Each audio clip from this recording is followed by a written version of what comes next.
kebanyakan pasangan, pernikahan seharusnya bertahan sampai kematian yang memisahkan. Namun dalam tradisi pernikahan di Cina yang disebut dengan nama pernikahan hantu, pernikahan baru akan dimulai ketika sudah menjadi mayat. Pernikahan hantu adalah sebuah tradisi lama yang dilakukan dengan menikahkan dua mayat yang belum menikah. Hal ini dilakukan agar mayat tersebut tak kesepian di alam baka.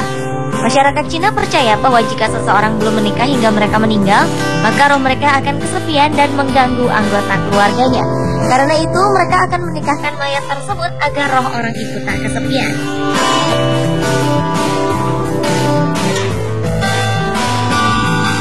Meski sebenarnya tradisi menikahkan mayat ini sudah dihapuskan sejak tahun 1949, namun masyarakat di daerah pinggiran masih melakukannya. Bahkan setelah keadaan ekonomi Cina membaik belakangan ini, tradisi ini mulai muncul kembali. Pernikahan hantu dilakukan seperti layaknya proses pernikahan pada orang yang masih hidup. Yang tak biasa adalah kedua mayat mempelai akan digali kembali untuk dikuburkan bersama.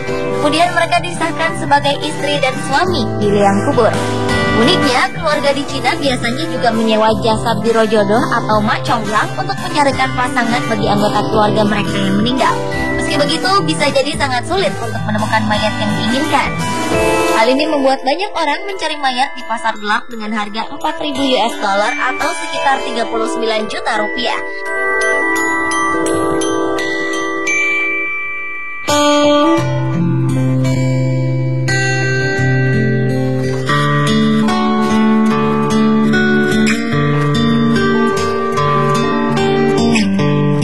Selain di Cina, di Tibet, terutama di provinsi Qinghai dan Mongolia juga ada tradisi mayat yang unik. Namanya pemakaman langit.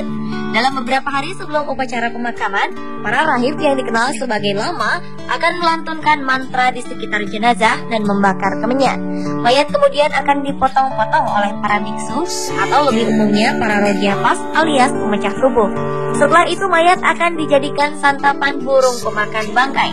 Proses ini akan membuat kemudahan bagi jiwa yang meninggal untuk terus berlanjut ke alam baka.